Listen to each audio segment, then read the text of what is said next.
This is Superior Sports Talk with Reggie Wilson and Luke Inman, part of Locked On Sports Minnesota, and it starts now.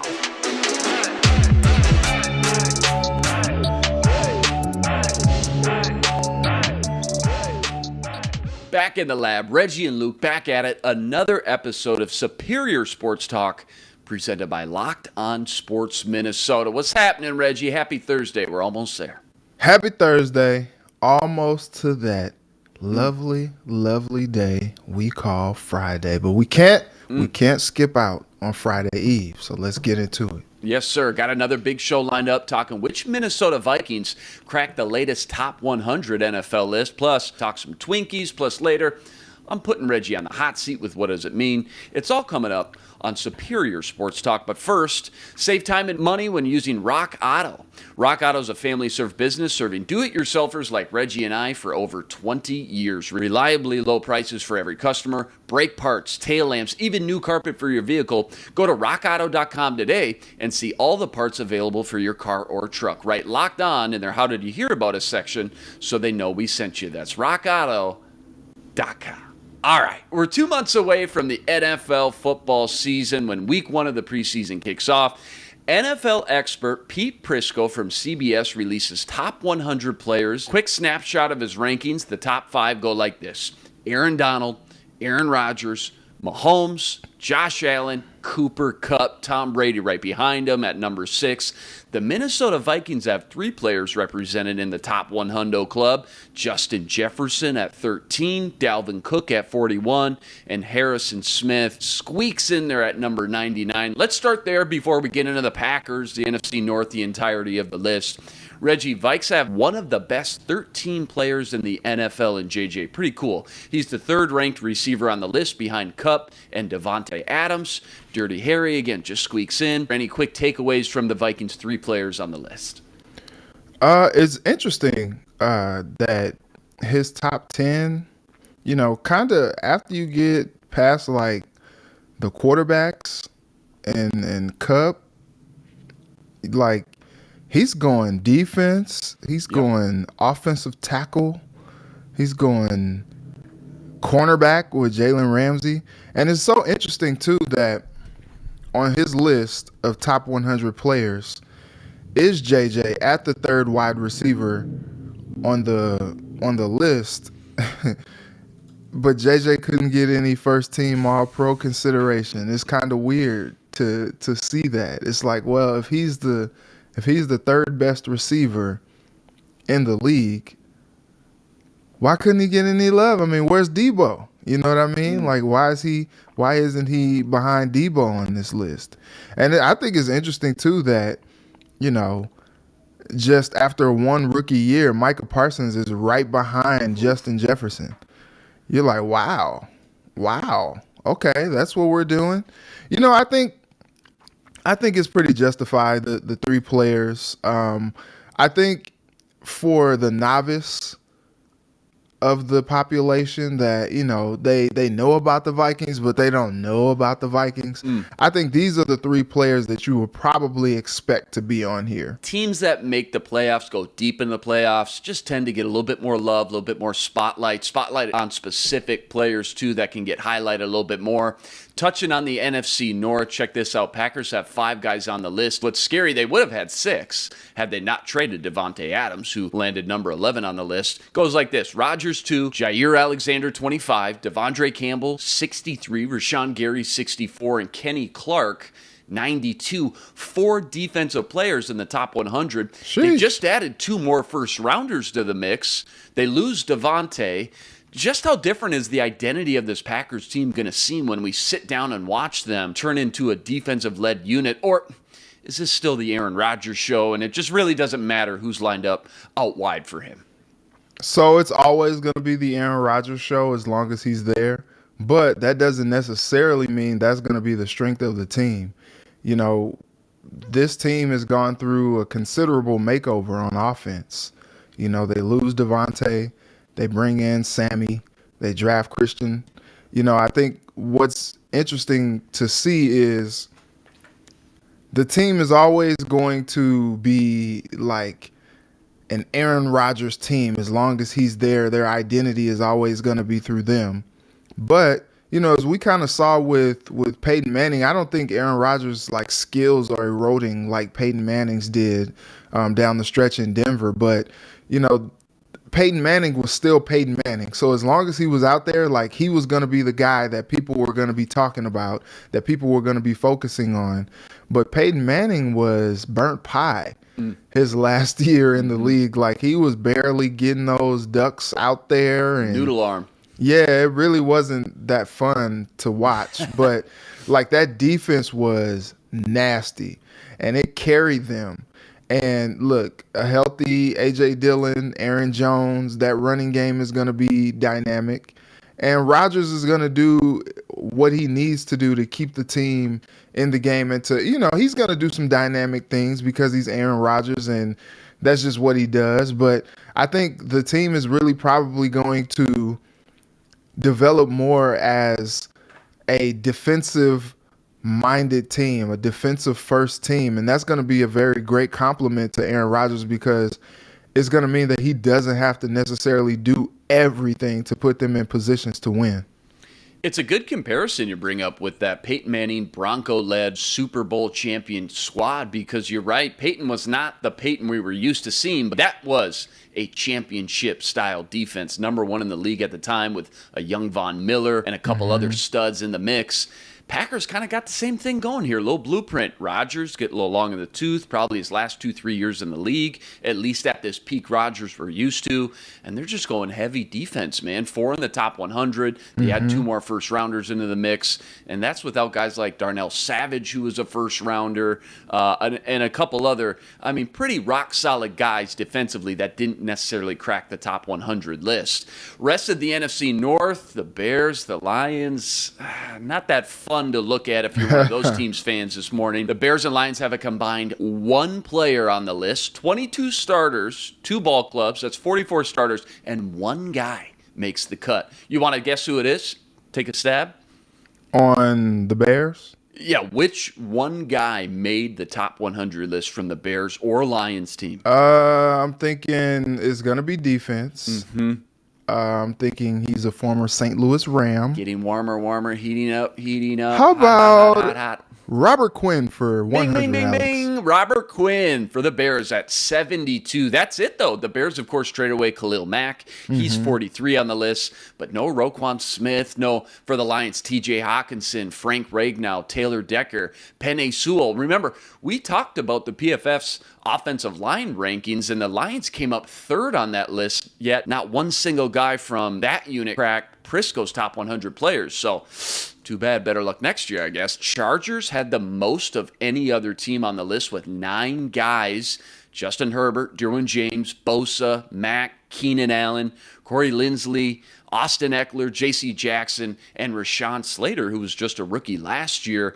When you look at the list as a whole, what else sticks out to you? Any big surprises, obvious snubs, guys ranked way too high, too low? I know you mentioned defensive heavy, some tackles, Micah Parsons. Anything else jump out at you? It's interesting. I'm looking at number 59, and they got Creed Humphrey in here. That's what I was going to mention. Yeah, crazy. Yeah, like a rookie. And they're already calling him one of the best centers in the league when the Vikings have one of the best right tackles in football that didn't make the list. And Brian O'Neill, I think that was probably an obvious snub for me. But like I said, if you don't really follow the Vikings that much, and especially being that, they didn't, make the playoffs, make too much of a splash, just middling team, 500 about team. Like, I think that's probably one of the reasons why, more Vikings didn't get any love. I think maybe some consideration could have been given to like Eric Kendricks. How about maybe even Kirk Cousins?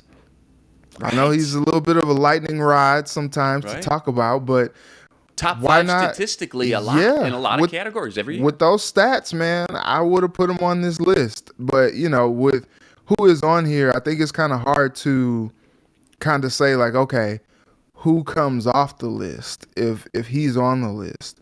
And also I think it's interesting too, Adam Thielen had a pretty solid year last year. double-digit touchdowns. And for some reason, he gets left off the list, and a guy like DeAndre Hopkins gets put on the list. And he only played in 10 games last year. And I understand, like, DeAndre Hopkins is one of the best receivers in football, but, you know, we always talk about how Thielen is underrated by a lot of people. And he just goes out there and just makes plays, and one of the most productive receivers in the league. He couldn't get any love on this list either. Vikings fans probably banging the table for those guys you mentioned, Brian O'Neill, Kirk Cousins, Adam Thielen. All I think could make a strong case for making that top 100. You mentioned some young guys on there. Micah Parsons, top 15 in the league already. Unbelievable defensive rookie season last year. Rashawn Slater sitting there at 60. Jamar Chase cracked the top 20 as well. But you highlighted my guy I was going to mention, Kansas City Chiefs, used the last pick in the second round to select center Creed Humphrey out of Oklahoma. All he does is go on to put up apparently the best center season of anyone else in the league as a rookie. He's already a top 60 player in the league, as you mentioned, at 59. Pretty wild. Rashawn Slater right behind him. He had an outstanding rookie season last year. I know a lot of draft nerds like myself were hoping he'd fall to the Vikings. Turned out to be a great year last year to draft an offensive lineman, though. Vikes fans hoping, of course, Christian Darrisaw can continue to develop into the first-round pick we saw flash last season when he finally got healthy. My biggest snub, my only knock, and I can't imagine putting together a top 100 list. Oh, my God. It's tough. 22 starters on It's each tough. team, 32 teams. Forget about it. But Yeah. Quentin Nelson at 37, I'm telling you right now, maybe he had a little bit injury-plagued season last year, but Quentin Nelson is one of the best offensive absolutely. linemen in the entire NFL. Yeah. If you were to go back and do a redraft of that class, he should probably go top 3. And that's saying something, because playing a guard position is not sexy. It's not fun. You don't get talked about a lot. But Quentin Nelson is peak offensive lineman. That's what you want in your offensive lineman. I'm excited to watch him bounce back this year. I think if I was doing a top 100 list, he'd have to make my top 10, if not even top 5. That's how high I am on He's just Quentin nasty, Nelson, man. man. He's just a beast, man. A Grinder. bully in a phone booth. Yeah. Man. Absolutely love him.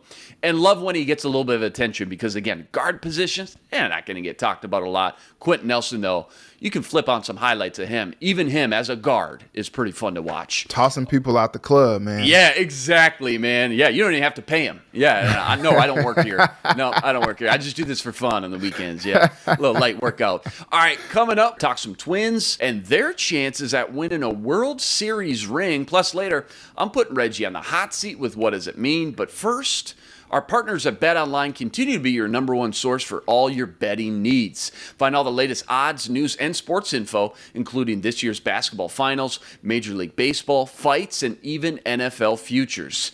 Hey, Reggie, throw a 20 on the Celtics for me tonight. Come on, man. Come on, I know a guy. He says it's a lock. Free money. Come on, man. They're giving it away. Head to the website today. Use your mobile device to learn more about the trends in action. BetOnline. It's where the game starts. All right, let's talk about those Twins, shall we? Twins win the series yesterday versus the Mariners. They've now won 2 of 3 from the Rays, 2 of 3 from the Mariners. Starting to heat up a little bit, find their footing here as we get into the thick of the summer, 2.5 months into the MLB season. Sonny Gray makes his long-awaited appearance. He comes back, pitches a gem, 5 innings pitched, just a 3-hitter, 3 Ks, no walks, no earned runs. Twins win 5-0. Luis Arraez 1 for 3 with a walk, 2 RBIs. Carlos Correa with an RBI. Ryan Jeffers with an RBI. Twins win 5 rips. Again, starting to find their footing a little bit. If they can just keep winning 2 or 3 every time, oh my God, you'll take that all day, won't you, Reg? Absolutely, especially, you know, they got a little bit of revenge from the Mariners, who kind of beat up on them in that first series of the season, kind of beat up on Sonny Gray a little bit in that first series of the season. And, you know, most people expected the Mariners to be really good this year with, you know, some of the moves that they got, especially, you know, getting Jesse Winker and Eugenio Suarez from the Reds. And, you know, Suarez did hit a 2-run bomb against Joe Ryan the other night. And you're just like, okay, but Winker didn't even play yesterday. And you're just like, wow, okay.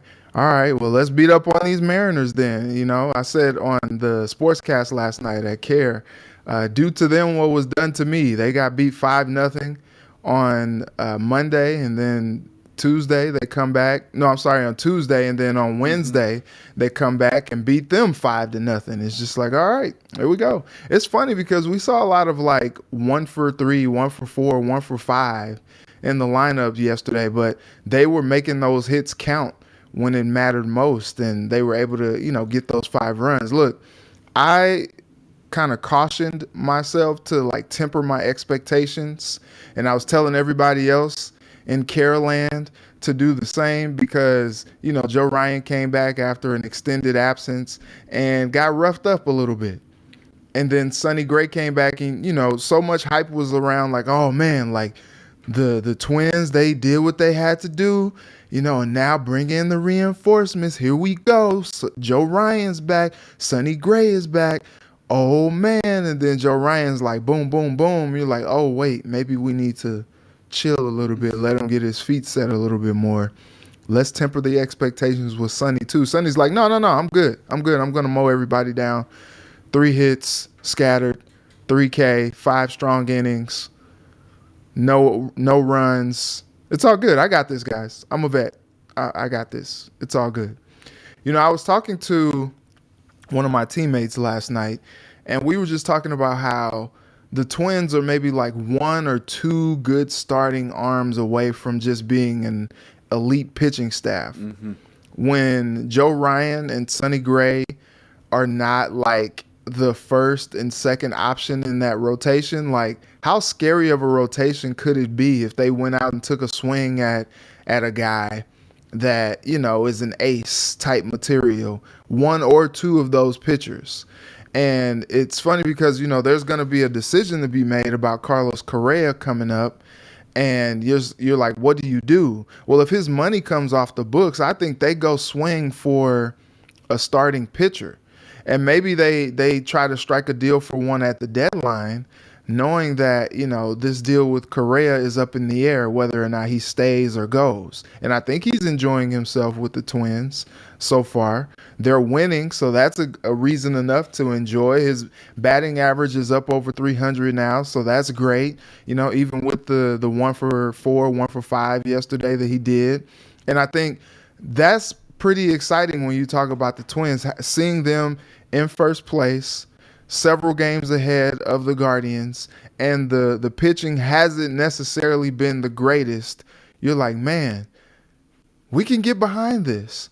But I think there was some article that my guy Andy was reading that really, it's still at this point had the White Sox winning the division. And I think it's because like they don't necessarily trust this Twins pitching to hold up. You got guys like Devin Smeltzer who've been pretty much a darling, this season, going out and pitching gems. You're just like, well, how long is that going to last? I think most people have been kind of waiting for that other shoe to drop, and maybe it will never drop. Maybe it'll drop later. Maybe it'll just be what we've seen where, they'll come out, they'll have some good outings, and then every so often there'll be some bad outings again. But you take these wins, you hope that they keep stacking them as much as they can with this series, coming up. And you're just like, let's see what we can do. Let's see what happens. Diamondbacks coming up, and it's just like, that's another opportunity to beat up on a team that they should be able to win against, because they have been beating teams like this. They've been beating greater teams than this, over the last several weeks. And so I think it's very encouraging seeing what they did yesterday, blanking a team after you get blanked.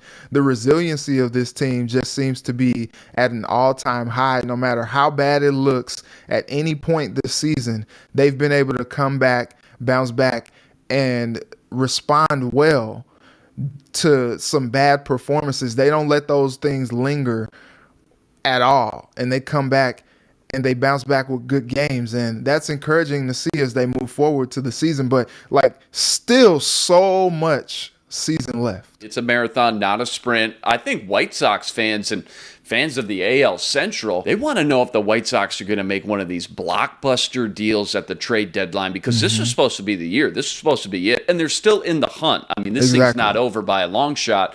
You got a 73-year-old manager in Tony La Russa. You got an 84-year-old owner. This was supposed to be the year, and kind of a weaker division when you look at the landscape of the MLB.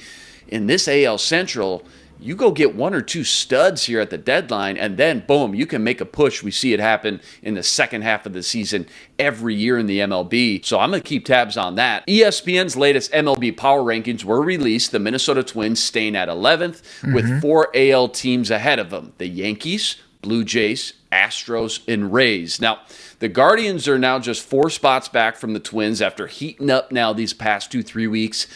What does it mean for the Twins' chances to stay atop the AL Central? Do they have, the talent to make a push past any of those 4 other teams? I mean, here's the thing. Here's what we know. The Twins are good. You said it a couple days ago. Maybe the Twins are just good. They're just a good team. And when they get healthy, they could be a great team.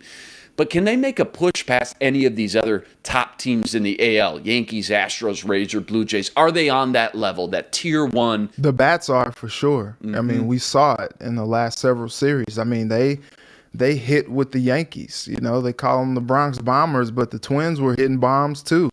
And I think that is what you see that's encouraging from this unit, and is what you kind of expected coming into the season after they went out and swung for Carlos Correa, and then you kind of saw how some of these other guys were coming on, Royce Lewis, Jose Miranda, slugging jacks out of the yard, Gary Sanchez heating up.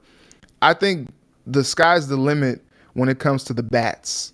But in that same regard, they can only keep up with these top tier teams like the Yankees and, all those guys if the pitching is there. And I think the Twins at the deadline should go out and get another arm of some sort.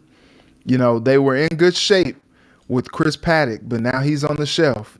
They're not going to get Kenta Maeda back for a while, probably until the end of the season, if he even comes back this year. And so, they need another good arm. But the problem is they have no leverage in this situation. And so now it's a case of okay, well, who are you going to give up to get this elite arm?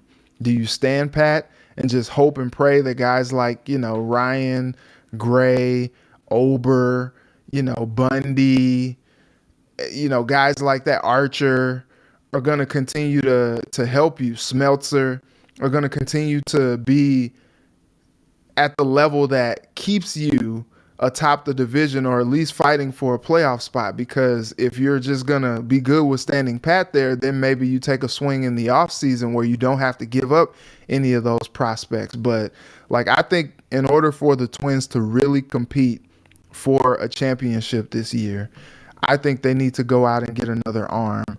But who they give up to do that, that's the tough part of the equation. Every team in all of sports, they all deal with injuries, right? But the Twins, nobody's dealt with more injuries than the Twins. I think it was 24 players were on the injured report at one point or another already this season, most in the MLB. And I think it just stings a little bit for fans when you say, if the Twins just had 1 or 2 more good arms, and you think, we have Kenta Maeda, we have Chris Paddock, but man, loss for the season, that hurts. Although, sounds like if the Twins were to go deep in the postseason, Kenta Maeda might be able to, come back and maybe contribute just a little bit. He's starting to throw nice on the mound. That would be very nice. Twins get a day off today. They stay on the West Coast, 3 with the Diamondbacks. Devin Smeltzer versus Madison Bumgarner on the mound. That pitch, 8:40 p.m., another late start. Well, I'm sure we'll recap all that action come Monday morning here on Superior Sports Talk. All right, the time has come. My favorite segment's here.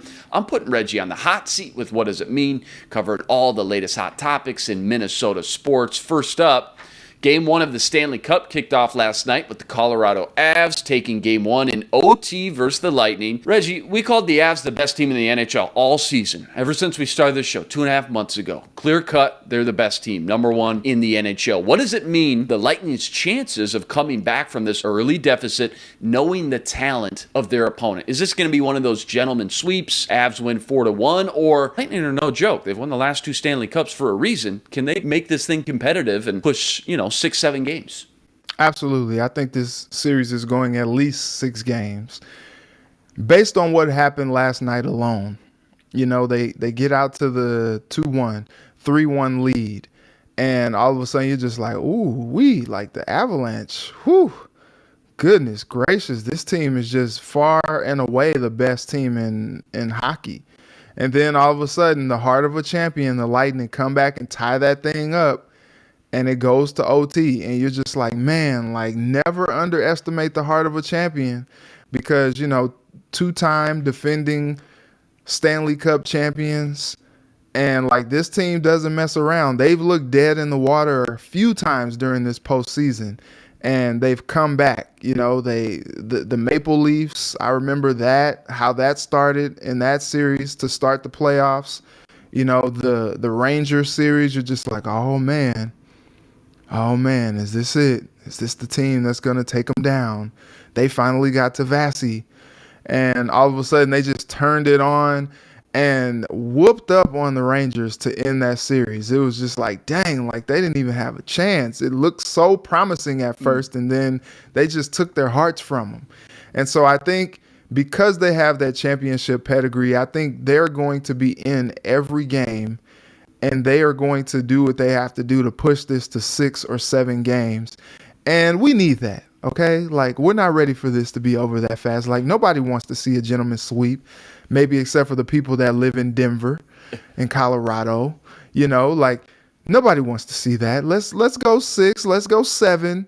I would love to see them battle like that. I love games that are 3-3, 4-3, because that means that, we've seen a lot of goals. And for someone who's like me, who's just kind of getting into the game a little bit, we like to see goals. We like to see that action. Sometimes I don't understand all the fights. Why are you guys fighting? You mad at him? Did he say something about your mother? I don't know. This guy owes me $20, man. Did he say something about your wife? I don't understand. Why are you punching him in the face? Probably. But seeing the goals being scored like that, it's very exciting. And the pressure, you could feel the tenseness of the series, just when the playoffs come, it's just that extra level of intensity that's really fun. And so I really enjoyed that game last night, and I'm looking forward to seeing at least 5 or 6 more of them. Yeah, if nothing else, an entertaining Game 1 for sure. Couple days off. Square off in Game 2 on Saturday, 7 p.m. Central. Puck drops. Game 2 again in Colorado. All right, next one up. Couple tweets here from Aaron Gleeman. In the past 40 years in the MLB, the highest batting average through 300 games, Wade Boggs, Ichiro, Tony Gwynn, Pujols, A-Rod, and your very own Luis Arraez. 6 on the list with 5 Hall of Fame names in front of them. Another stat from Aaron Gleeman. Minnesota Twins' highest OPS by a shortstop, Carlos Correa, ranks number 1 right now with 141 over guys like Roy Smalley, Jorge Polanco, Christian Guzman. My question is, who's more valuable to the team right now? Is it Luis Arraez or the way Carlos Correa has just started to heat up? It's got to be Luis Arraez. I think so. Yep. If Correa is healthy and he's out there contributing like you expect him to, what he's capable of. What he can do. Luis Arraez has been the most pleasant surprise of the season. And the dude has just been productive. He's such a fun player as well. He just looks like he's just a joy out there. He's having a blast. And I think that is the coolest part, because I think that brings a level of excitement and intensity as well to the fan base when you see a guy out there just raking like that. And every day you come to the ballpark, you're like, man, what is Luis going to do today? Is he going to hit a home run, or is he going to hit three doubles? What is he going to do? Is he going to go 3 for 5 today? Is he going to go 2 for 4 today? Is he going to go 3 for 3 today? I think that's really exciting. Luis Ariza is one of those throwback players, like, and I hate to make comparisons like this, so just hear me out, okay? Hear me out. I understand low volume, not at a longer time span. We'll give you one. Go ahead. All right, but when you think about what Luis Ariza is doing, you think about guys like Tony Gwynn. Just comes up to the plate, and you're just like, he's about to get a base hit. And then you just watch it happen. Like, Tony Gwynn was one of the best at doing that. Like, just hitting for average. It was always up there. And Luis Ariza is kind of showing himself to be a guy like that. Now, I understand, like, it's just a small sample size, and you want to see him do it over the course of the season and really string along season after seasons of being productive like this. But it is certainly exciting to watch right now. Yeah, another fun stat, Carlos Correa. He hit 167 in his first 16 games for the Twins. He's hit 388, 447, 583 in 25 games since then. Correa now has the second highest OPS of his career. That's all fine and dandy. That's great. That's a lot of fun to watch him heat up and start to play to his potential. But when you're talking about Luis Ariza, as you mentioned, we're talking about not just a good season. We're talking about historic season. And when you're getting flung out with names like, as you mentioned, Tony Gwynn, Ichiro Suzuki, Wade Boggs, A-Rod, even Joe Mauer, another local legend, you know you're onto something truly special. And it's a lot of fun to watch both these guys obviously heat up and just have the seasons at their season. But Luis Ariza right now on another level in baseball, and clearly the more valuable player to his team, that's for sure. All right, that's a wrap, folks. We're back here tomorrow breaking down more Twins, Vikings, plenty more. Remember to like, rate, review, and subscribe to our YouTube channel. Join us every day for another episode covering all the biggest topics in Minnesota sports. He's Reggie Wilson. Follow him on Twitter at ReggieWilsonTV and on KARE11. I'm Luke Inman on Twitter at Luke_Spinman. Tune in tomorrow to Superior Sports Talk, part of Locked On Sports Minnesota. For Reggie, I'm Luke. Until tomorrow, signing out. Be blessed. Spread love today. This is Superior Sports Talk with Reggie Wilson and Luke Inman, part of Locked On Sports Minnesota.